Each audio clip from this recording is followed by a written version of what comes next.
In this video, I'm going to show you everything you need to know to write drum notation in Musescore. Let's do it.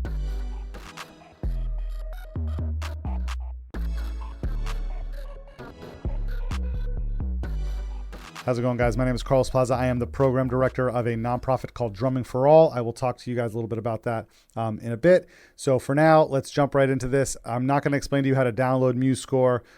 There is a link below to the website to go and download Musescore 4. If you haven't done that yet, go do that. But then once you've downloaded it and you're ready to go, then come back to me, because as you can see here, I am going to show you how to create a new score. And I don't want you to have to deal with the hassle that goes with starting a new score and then having to go through all the process of doing it again and again. I'm going to show you a really cool trick. It's going to make life very, very simple for you.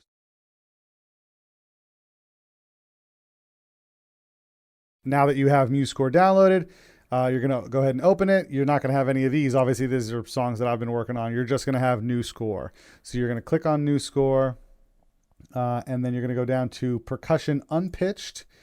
You're going to click on drum set, and then it puts it here for you, and then you can hit next. Don't worry about any of this stuff up here. You can put a title. You don't have to. I'm going to put test, so you can see where all this stuff pops up. So how about this? Testing, and then here, test, composer, Carlos.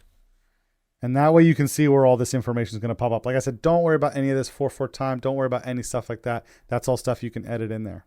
Okay, I'm going to hit done, and then it's going to pop up. So as you can see, this is where the title popped up. Here's the composer information at the bottom. Even that stuff's like not super necessary unless you're writing something that you actually want to show people. But either way, this is data. Okay, so this is what's going to pop up. Okay, so once you have this done, then you're going to go to save, and it's going to ask you where you want to save it. Save it to your computer. Just going to pick a random file here. I'm going to call this template. Okay, and the reason why is because everything we just did, you don't want to have to do that every time. Okay, so now that you have this done and it's saved, you want to go to where you saved it, right? And it's going to be in, for me, it's Documents, Musescore 4, and Scores. If you're happy with that spot, that's fine. I'm not. I would put it in another folder where I would easily access it. But either way, here it is. And then from there on, all you have to do is go to Template, hit Copy Paste. And when you want to make a new thing, let's say you're working on the song Iris by Goo Goo Dolls. I'm working on that one with a student, so it's fresh in my mind. Put a comment below if you remember the song Iris by Goo Goo Dolls, if you're a 90s kid. So you just copy paste it and rename it, and then when you open this, Iris by Goo Goo Dolls, there it is. But then obviously you can rename it and all that stuff, right? So that's much easier, because then you don't have to go through the process of creating it every single time, going to drum set and doing all that stuff. It's just an easy way to do it. Okay. Okay. So the first thing I want to show you guys is something that took me forever to figure out, but once I did, it made life very easy. I'm going to walk you through these steps very quickly. So click on any measure, go up here to the top left where you see these notes, click on quarter note, highlight this quarter note, rest, and hit A, which is your snare drum. Okay, now don't move a muscle. Okay, don't even breathe. I'm kidding, you can breathe. Look down here. Okay, click on edit drum set. Okay, so what happens is it gives you this box, all the different sounds that are offered in the program, and then the shortcuts here, D, F, all that, that's your hotkeys. I'm huge on hotkeys. I'll explain those in a bit. There's some really, really easy ones. But more importantly than anything is here where it says voices. So scroll all the way down here and click on bass drum, that first one, bass drum, and then set it to default voice 1, stem up, and hit apply. So what we're telling the program is that we want the bass notes to point up instead of down. Now, what is a voice? I will just quickly explain it as best I can. in drum notation, because there's different things going on, it's almost like thinking of like the hi-hat as one voice and the bass drum as another voice, and then you could change the stem direction. The problem with that is that, and I'm not even going to bother showing you, just trust me when I say this, modern music, they don't write drums this way. In modern music, it's one voice. All the notes are all pointing up. All the notes are all connecting at the top. That's how modern music is written. You open up a book from the 1950s, the bass notes are all going to point down. It just causes havoc. Anybody who wants to disagree with me, put that in the comments too, and I'll happily debate you about it. Modern music, all the drum notation points up. So we're going to set all the default voices to 1, and the stem directions are all going to be up. You're going to do this with the second acoustic bass drum as well. Default voice 1, stem direction up, and you're going to apply it. And then the hi-hat foot is in here, pedal hi-hat. Same thing. Default voice 1, stem up, and apply. I think there's a floor tom as well. Let's find that. There it is, high floor tom. So you can feel free to go through all these and make sure that they're all good. But if you find a note that points down, then figure out what note you were trying to do that points down and go back into edit drum set and fix it. But this is going to fix it. Those 4 is going to solve 99% of the drum beats that you're going to want to write on this thing. So hit OK. Now I'm big on the escape button. So if you've got this note floating around here, hit escape. Now only this is highlighted, hit escape again, and now nothing's highlighted. The reason I do double escape a lot, even if I don't have to, because it basically takes away whatever's going on and just lets me go back to neutral. So I'm a big fan of that. I double escape all the time. So let's talk about all the notes. Up here in the top left is all of the main notes. You don't see any triplets here. If you know anything about music theory, or if you don't know anything about music theory, reach out to me. My email is below. All my information is in the description of the video. If you want to reach out to me, I do teach, and the first lesson is free. But hopefully you guys are watching this, you know a little bit about drum notation. So you know that up here there wouldn't be any triplets. I'll show you how to do that in a little bit. So let's just go through all like the main notes, and then we'll go into triplets. So whole note. So see how it changed the rest. So it went to whole note. And then if I hit A, that's your snare drum. It's going to give me a whole snare drum. Now, anybody watching this knows that's a total joke because we don't use whole notes. Same thing with half note. It turns, automatically it changes it to 2 half notes. If I hit snare, it's going to give me 2 half notes. You still know that's a joke because we don't use half notes either. So highlight it, hit delete, and that deletes all the notes. It doesn't delete the measure. Hitting delete deletes all the notes. If you want to delete the measure, that's control delete, and that'll delete the actual measure itself. So for example, I can grab these, shift and click, and then control delete, and it actually gets rid of those measures. Okay. Now that we're onto the notes that drummers actually use, you go up here, you click quarter note, but see how, I don't like this. That's up to you guys, but I don't like this. I don't like clicking the notes into place. See, I don't even know how to, I don't like that. See, I would rather just do this. Click on the measure that I want to deal with, then click on quarter notes, and then click here, and then just hit A. It automatically populates, right? Automatically gives you as many notes as you want.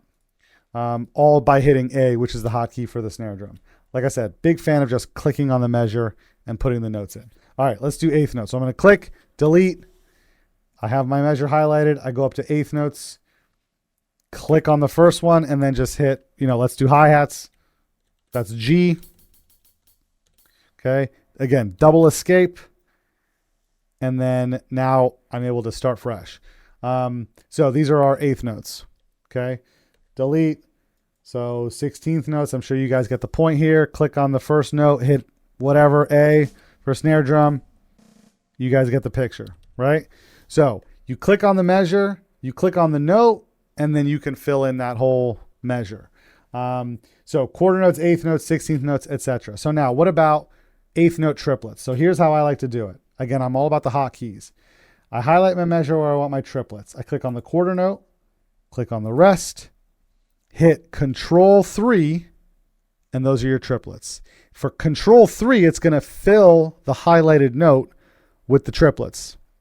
So what I mean by that is if I want to fill a half note's worth of space with triplets, I'd hit Control 3 on the half note, and now I've got quarter note triplets. So whatever space you're talking about, when you hit Control 3, it's going to fill that space with triplets.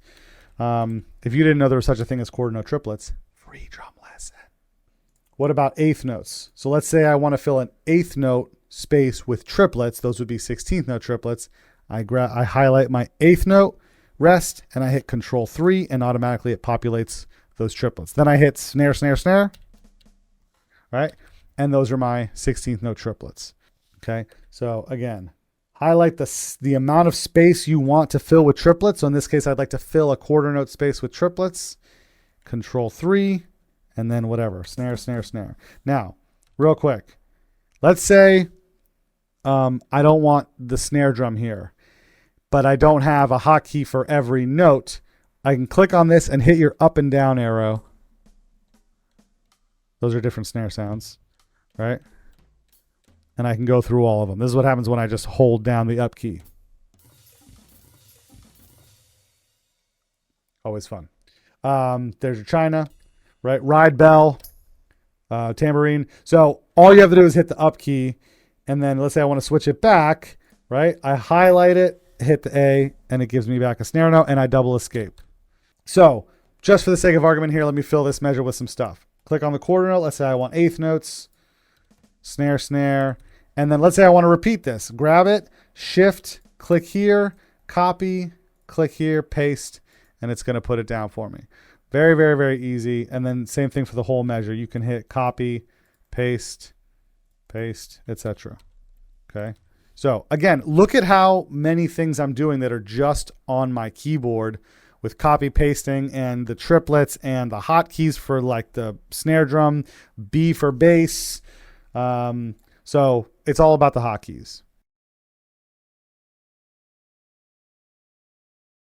So I'm guessing a lot of people are here to watch how to write like a basic beat. So I'm going to write the money beat. If you don't know why it's called that, the joke is if you want to make money as a drummer, you have to learn this beat. So here's the money beat, and this is as quickly as I can write it to show you how quickly you can write in this program. I'm going to write the money beat as quickly as I can.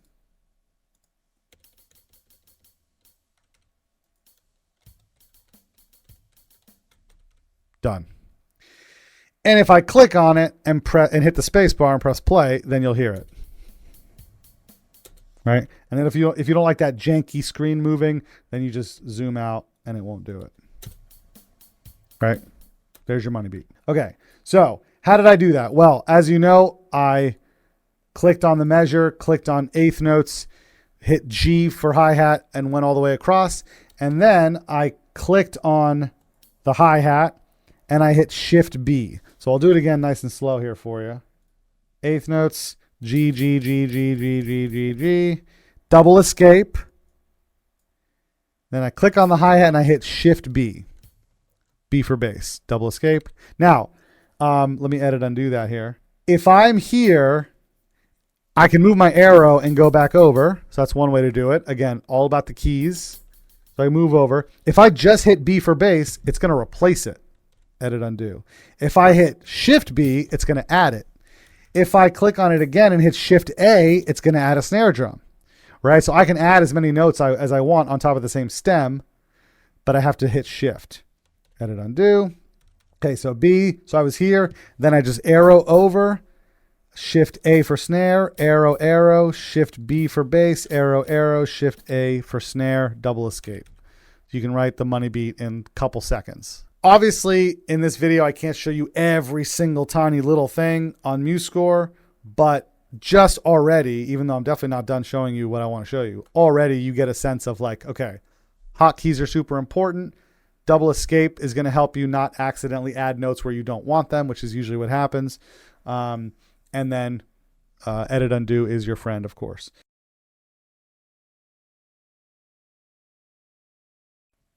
Okay, so let's say you want to complicate your money beat a little bit. Let's say you want to add some 16th notes or maybe, you know, a flam or something, add some pizzazz to your money beat. This is how you do it. So the first thing I'm going to do, and I'm going to show you something else here as well, click on the notes and hit Control L. And that's going to let you write L for lyrics. That's going to let you write lyrics underneath if you want. So, if you wanted to write whatever, happy, let's say the singer's singing the word happy on that note. That's how you do that. I use this as a teacher. I use this for the notation. So I'm going to write 1 and 2 and 3 and 4 and underneath here, double escape out. And that way you know exactly where these notes are landing. Let's say you want a bass note on the of 1 E and I'm going to click on the and before it, the 8th note. And then I'm going to go up here and I'm going to hit 16th note. Okay. Now look what's happened. And actually this program, for people that are that kind of understand theory, but maybe don't know everything about it, this program should, if you're paying attention, help you understand more about theory, because I had an 8th note and there were no rests. Then I turned the 8th note into a 16th note and suddenly the note got smaller. And then there was a rest taking up the rest of the space. Everybody who knows theory knows that an 8th note is the same space as 2 16th notes, right? So now that I've created this 16th note space by turning this into a 16th note, I can click on this, I hit B for bass, and it adds a bass. Escape out, double escape out, click, press play. Right? Beautiful. Let me do some more. So highlight this, and actually 1 and a 2, right? I'll make sure to do that every time. So I want to put a snare on the of 2. So I'll click here, turn it into a 16th. It opens up that space, A for snare, and I've got it. Double escape out, and then Control L and put a Okay. Where else do I want to add something? How about this? How about I do the old Zeppelin double bass note? I'll click here, turn this into an 8th, or sorry, a 16th. B for bass. Nice. When I say double bass, the Zeppelin thing I'm thinking of when the levee breaks. Right? Okay. Now this is kind of fast. Let me show you how to slow it down. You could do this anywhere, but I'm going to do it on the first measure. That's where most people do it. I want to dictate the tempo of this song. So I'm going to go over here to palettes, and I'm going to click on tempo, right? And you can just click here too, tempo. It's going to give you a bunch of options. I'm going to say I'd like the quarter note. I'm going to use the quarter note as a reference for my speed. So quarter note, it automatically says 80. I could double click it and it's going to give me options, right? And then same thing, escape out. Now, when I go over here to press play, that's definitely slower. Let's actually go back to 80. That's probably going to be noticeably slow. Double escape. And okay, right? So that's how you add a different tempo. Now that we're going a little slower, let's add some more stuff. Let's add like a little fill at the end. So Shift B. So I'm going to add a bass drum there. Okay. How about a 16th note triplet fill? So I'm going to click on the 8th note, hit Control 3. Now it populates, but I know this looks kind of messy. Escape out, double escape out, click on this snare note, and now if I hit snare, snare, snare, it's going to automatically give me those snares. And then if you keep hitting A, this is kind of something that annoys me about the program. If you keep hitting A, it won't continue giving you triplets. That's the only exception. If I click on 16th notes and hit A, it'll give me a whole page of 16th notes, but it doesn't work with triplets. So let me delete these. I'd have to click in here, turn it into an 8th note. Okay. And then click that, Control 3 to get the rest of my triplets. Okay. Again, you see how the screen kind of like shifts around, but that's because at the end of the measure here, it thinks I want to keep writing on the next measure. That's why that happens. But I like being real zoomed in. You can obviously do everything real zoomed out if you've got really good eyesight. Okay, so I added my 16th note triplet fill. Let's hear what it sounds like. Okay, so cool. That sounds good. And let me actually write in the notation. I'm going to show you how I count 16th note triplets. Please put in the comments if you hate it or if you are right like me. So this would be for triplet and triplet. And see, so let me just undo real quick, edit undo. The reason why it popped to the bottom was because every time I added a word, these notes got bigger. So if I add something here, triplet, it's telling the program, hey, this is taking up too much space. Let's squeeze it over, which brings up another point. If I click on the measure and I grab any one note and drag it over, I can stretch out the size of the measure, which is very cool, right? I don't know why I was doing all that craziness. That's funky. But either way, I can stretch it out to the size of the measure, or I can shrink it down if I want to. If you just click on one note and click and drag, then that's going to happen, which I guess if you want to write it like that, you can. Click, drag, it's going to look all funky. Edit, undo is your friend. Okay, so let's hear that again.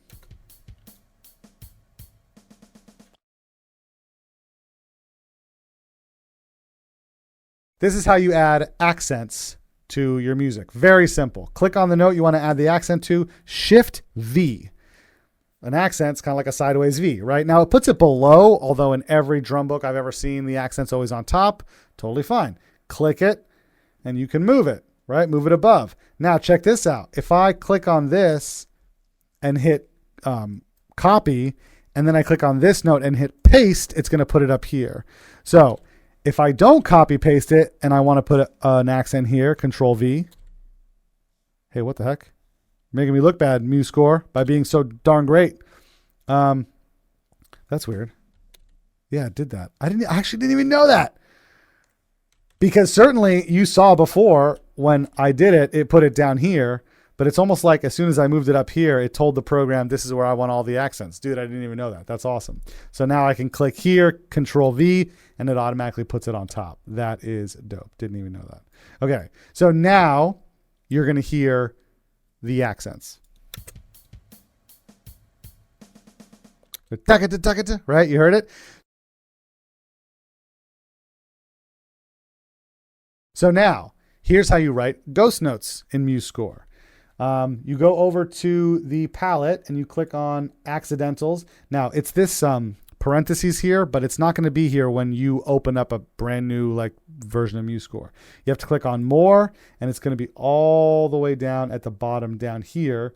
And then this space is usually empty. So what I did was I grabbed it and I dragged it up, so I always have access to it. So which note do I want ghosted? This one. Then I click on the parentheses, and then don't move. With your arrow, move over, click it again, move over, click it again, click it again. So that's an easy way to just add a whole bunch of ghost notes. Double escape out. Now I've told the program I want these notes accented and the notes in between ghosted. Let's hear it. There's really noticeable. When it was just the accent by itself, you could kind of hear it. Now it's really noticeable. Let's hear it again. Good. Oh, and I never added this. Sorry. I wonder how many people that annoyed. 1E and a 2 and a 3 and 4 triplet and triplet.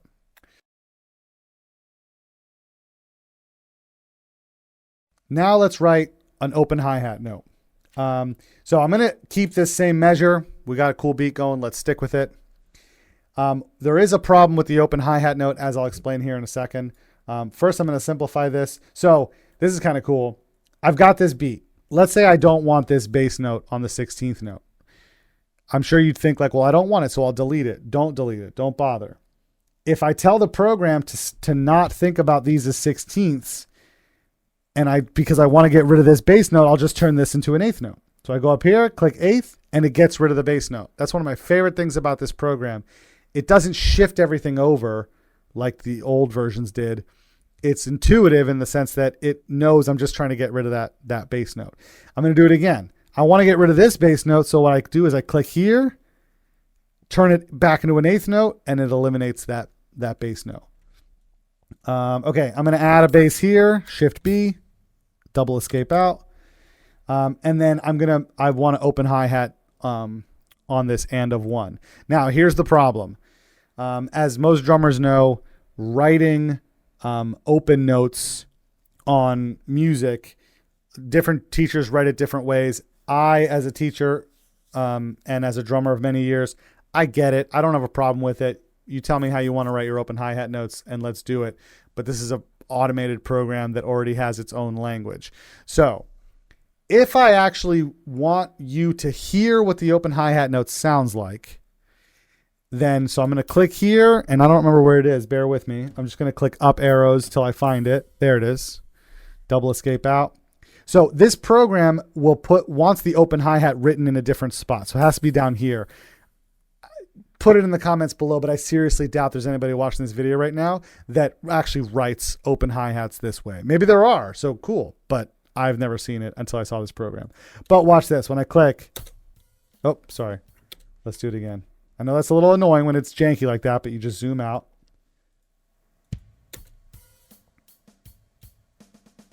Right? That's pretty cool. Sounds good, right? But that's not normally how you write it. So if you're a drum teacher and you're trying to use this program to show your students, and that's not the way you write your open hi-hat notes, then go back to, go back to regular hi-hat, and then you go over here to articulations, and then there's this circle here, the plus, the smaller circle, and then you can click on the note, click open, this should be over here, right? Above this one, and then this is where you want to close it. You put the plus sign. A lot of people will write it this way. I think this is how most people write their open hi-hat notes, but some like less traditionally educated drummers don't know this way, which is totally fine. Again, our saying at Drumming for All is you don't need permission to be a musician. So you don't need a teacher to become a drummer. We certainly help, but there's people who've never seen this stuff before and they play drums amazingly. So it's not that big a deal if you're not educated in music theory the way some of us are. So this is how most people will write it. But then if I press play on the program, it's not going to do it. Right? It didn't do it. So it looks right according to how most teachers are going to write, but it doesn't sound right, and that's up to you if that matters or not. I'm going to leave it like this. Like I said, this is how most drummers do it, with the open and the close. And another reason why, if you're wondering why most people do it this way, if I put the plus sign here, I'm telling the drummer this note is open, this note is open, this note is open, and then I want you to close the hi-hat here. Instead of having to put an open and open and open, the information's kind of clear right there. Again, doesn't matter. So that's how you write your open hi-hat notes. All right, let's write a flam. And for this, I'm going to delete this really cool beat we had going, and just so we can start totally fresh. And I'm going to write them as eighth notes. So in this case, because I want you to see how the flam actually works into a piece of music. So I'm going to do this. Snare, bass, snare, bass, snare, bass, snare, bass. Now we've got, you see a lot of fills like this. And now I'm going to turn these snares into flams. So I'm going to click on the snare. I go up here. Oh, no, sorry. Click on the snare. And I believe it's in grace notes. That's where it is. Grace notes. And then that first one, flam. Now, this is not what the flam looks like. It's actually ironic because if you zoom in here, you'll see that it has the little tie, but it doesn't have the tie here. So what I do is I click on this first note, the little guy, and I click the tie button up here, and it ties them together, right? And you will hear the flam here, right? Now, if I copy this and paste it, it doesn't do anything. I'd have to copy the whole thing, the whole flam, copy, paste, and then it's going to give you the whole thing. Double escape out, and now check it out. Right? So the reason why I wanted to write it out like that was because not everybody knows this. This note, the big note, not the little guy, the big note is considered the note. And then the little guy in front of it is kind of added onto it. Now, when you're playing as a musician, when you're playing flams, maybe you don't think about it that way, nor should you, because the two notes are grouped together into one. But when it's written, this is the eighth note. This is the note that's tied to the stem, or sorry, tied to the beam, right? It's just this is the little guy that's added on in front of it. Okay, now check this out. Let's say I want to do a very Dave Grohl style fill. And I'm going to do this on the snare, but this one I want on the high tom. So I'm going to click on the snare note and I'm going to click away till I find my high tom. It's going to move that flam note for you. And then this one to get to the floor tom is very easy. I think it's just double hit up. Bam, there it is. Double escape out. And now it's a very Dave Grohl type fill.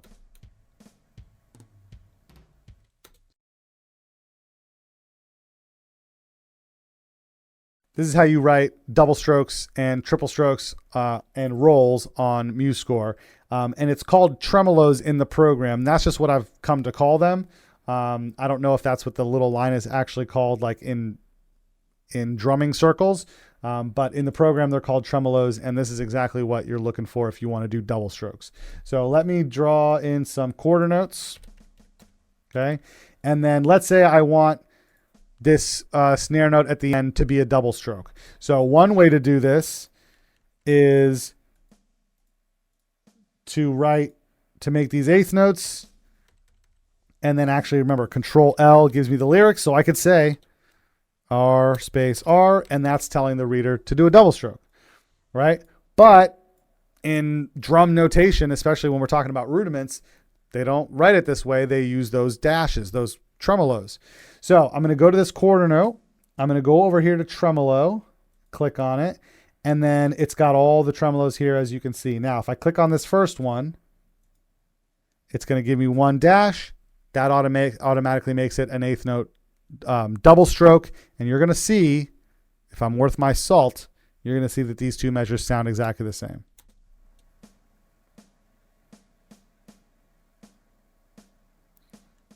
Perfect. Now, what's the difference? Why does it matter? It matters because this is specifically telling you to do a double stroke, but this is not. I could play this left, right, left, right, left. This is not telling you to do a double stroke. So don't worry so much that this one is like more organized. There's less stuff going on, even though that does come into play. It's specifically because this is telling you to do a double stroke. That's all the information that you need. Right? So let me get rid of this measure now. Now we're talking tremolos, right? So now what about if this is an eighth note? Let me put two eighth notes here. And I want this to be a double stroke as well. I'm going to add another single line. And if you thought single line means eighth note double strokes, then you would think that there's eighth note double strokes here, but that's not the case. Now, I'm not going to go super deep into this. If the next thing I explain here totally goes over your head, send me an email. It's in the description below. First lesson is free. And if you cannot afford drum lessons, Drumming for All gives free drum lessons to people around the world that can't afford them. So in the description below, you'll see the instructions to sign up for the program. If this goes over your head, come to us and we'll help you out. So, the rule with the tremolos is however many beams there are, that's the type of note it is. So when we had an eighth note, or so you think about like this, like one beam, eighth note. So that would be a double stroke eighth note. How many beams are here? There's two, one here and one here. So these are 16th notes. So this would be a 16th note double stroke. Okay, so this would be counted. Or actually what I'll do is I'll copy paste it. So again, these two measures are going to sound identical. This is using the tremolo. This is not.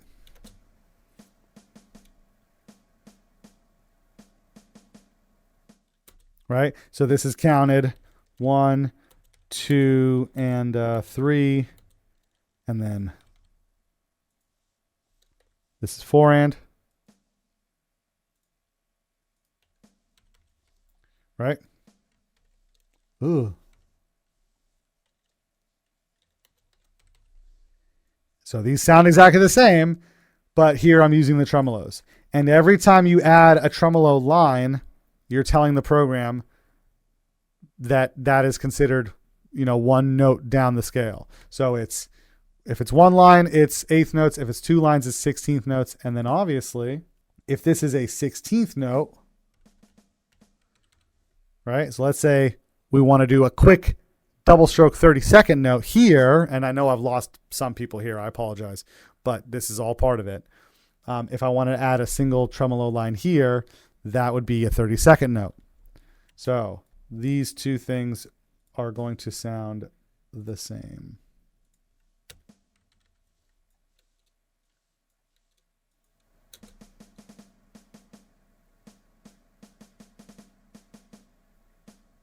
Yeah. So again, so zoom in here. Look, these three lines, 1, 2, 3. That means that these are 30-second notes. These three lines here, 1, 2, 3, means that this is the same as two 30-second notes.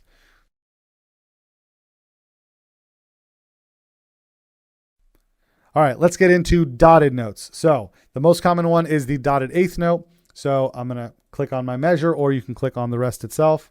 And I'm going to go up here. And the first thing, I'm actually going to do quarter notes to start it off. Okay, double escape out. And then I'm going to turn this into an eighth note. So now I'm telling the program, here's the eighth note, here's the eighth note rest. I do also lose a lot of people when it comes to dotted notes. So please feel free to reach out to me if you don't know what the heck I'm talking about with dotted notes. If you already know what dotted notes are, then you're just going to watch how to actually write them in the program. Maybe, though, as I explain this, you'll suddenly realize, oh, I didn't know dotted notes as well as I thought I did. So reach out for that first free lesson. So I have my eighth note here. I go up to the top. It's not this dot up here. It is over to the left. It's this dot. I click on that, and it makes it a dotted note. And then, obviously, as you know, it scoots that eighth note over to a 16th note. If I click on this and hit A, it's going to give me that 16th note. Like I said, this is the most common interpretation of dotted notes. You don't see dotted quarter notes that often. Usually you see dotted eighth notes. And then obviously I can copy paste this and take it over.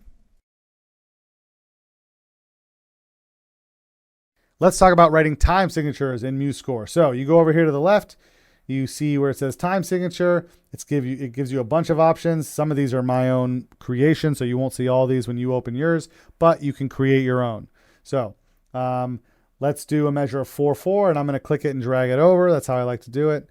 And then let's do a measure of 6/4, a measure of 7/8, and a measure of 7/16, because I love complicated advanced theory.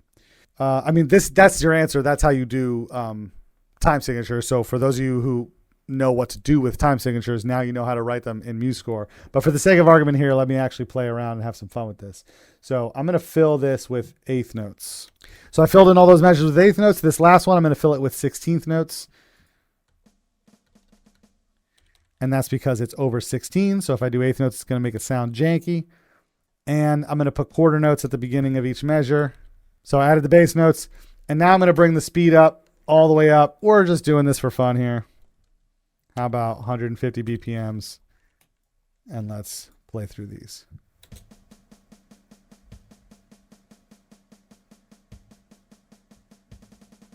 Yeah.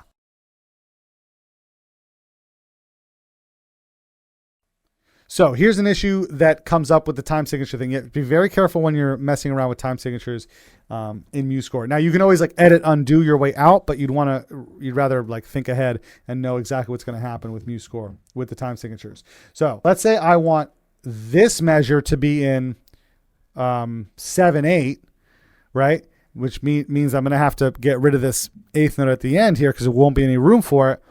Watch what happens. Because let's say this is the only measure I want in 7/8 and I want these other two in 4/4. Watch what happens. If I drag 7/8 over, the program doesn't know that I wanted the measure after it to be in 4/4. So see how this is in 7/8 now, right? But now this measure is all screwed up. The program didn't know that I wanted this bass note to be on the 1. It didn't know I wanted this eighth note to disappear entirely. So what you want to do is you want to tell the program that this measure has to be 4/4. Then you tell the program that this measure is 7/8. And then, yes, understandably, the program goes, oh my God, okay, I have to create a new measure. Click on this, Control Delete, and now the measures are grouped together. So yes, the program is going to make space for that eighth note, but then all you have to do is delete that measure. Good luck doing it the other way when you've got 20 measures here that all of a sudden got all turned into 7/8. You don't want to do that. So you want to put the time signature there before you change anything.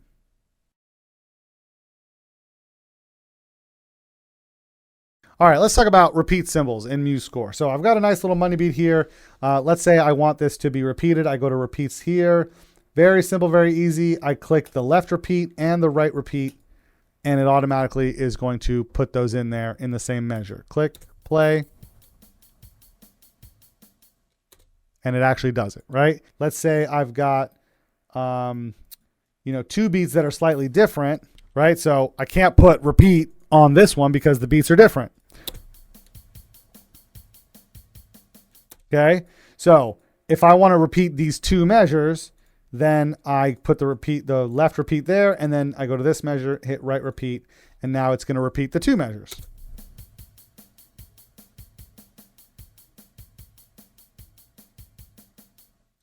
Beautiful. And then obviously that works. I'll spare you. Actually, real quick, this is how you insert new measures. You click the insert button and just hold it down, and you'll get as many measures as you want. Let's say there's a whole bunch of measures in here and then it gets repeated. Then you would click on the repeat sign and put it there.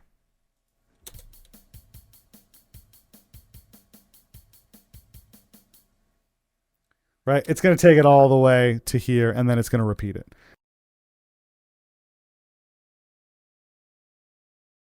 So you can do double measure repeats. So if I want you to repeat these two measures, I can't just put repeats on either sides because it's only going to repeat it one time. What if I want these two measures to be repeated multiple times? So I click on this measure, I go down to more on the repeats, and there is a double repeat. It says repeat last two measures there.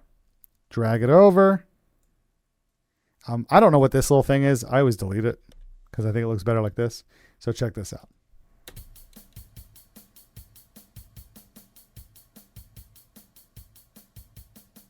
Right? That's huge. Because let's say I want this repeated multiple times. I copy this and paste it, and it's just going to keep on repeating for me.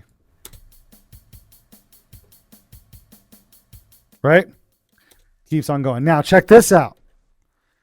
Another thing you can do with your repeats is, let's say, so this is 1, 2, 3, 4, and then 5, 6. Let's say I want those 6 measures repeated again. I can put a repeat here and a repeat here, and it'll restart it again. I'm going to press play here, and it's going to take me all the way back up.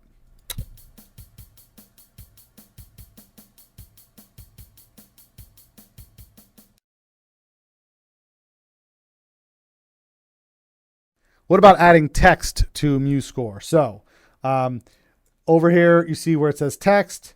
So click on that. Now, if I just click any of these, nothing's going to happen. But if I specifically click on this and I go over to text, staff text, it's going to pop up. Now I have an easier way to do it. You're not surprised at this point. Hotkeys. So I click on this, I hit Control T, and then once I start typing, it'll pop up to the top. So, whatever, if you want to say, if you want to call, whoa. Misspelled it. I'm not cutting any of that out. It's all happening in real time. Control T, and then let's say I want to call this the money beat. Double escape out. Now I got the money beat there. So, that's how you write text. Now here's something I really like doing. This is more for people that are like writing scores and they're sending them out. If you're a teacher, this is helpful, or whatever. So I really like this box text here because it's bigger, it's bold. So this is where you'd put chorus or whatever it is, and you can move this around, obviously, there. And what I like to do with my students, what I do is, let's say the chorus is happening at the 2-minute mark in the song. I'll put chorus here so it's big and bold and you see it, but then I'll click on the hi-hat, hit text, and then I'll put at 2 minutes, right? And then when I drag this over, it automatically slides that down. Look how beautiful that is. right? And you can even put it even more so it's right over top of the measure. So when you're one of my students and you're learning a song, this is what you're going to see. You're going to see the chorus, the verse, the bridge, all that information. You're going to see timestamps, and you're going to see the beat. All right, guys, that'll do it. So any questions at all, please put them in the comments below, or you can send me an email, carlspazadrums@gmail.com. And then if I may, give me 2 seconds here. The Drumming for All nonprofit is an organization that pays for drum lessons and equipment for kids around the world that can't afford them. We're based out of Pennsylvania, and we also focus on kids in the Pennsylvania foster care system. So if that piques your interest, at the very least, before I do any kind of sales pitch stuff, if that interests you and you like that idea and you like the idea of kids getting lessons for free if they can't afford them, text your name and what emoji? What's a good emoji? What's the running guy emoji? If you think that's a good idea, text your name and the running guy emoji to 610-200-9110. That's our automated text service. And once I have you in the system, you'll get the occasional text about, deals that we've got going on, coupons, updated raffle items. If you are a monthly donor, you will get entered into the raffle automatically. We do a raffle every month. There's gear back there that you could win. There's cymbals. There's cool drum gear from Vic Firth. They're one of our sponsors, and you will get discounts if you're a donor to different drum companies. Saluda Cymbals, Vic Firth, Attack Drum Heads. You'll get discounts and all that stuff. So if you think all that sounds cool and you want to donate, please consider it. It helps grow the program, and you're going to get a bunch of discounts and tickets to the raffle. That'll do it. Again, my name is Carlos. Thank you so much. Any questions, anything, email me, and I'll see you guys in the next one. Peace.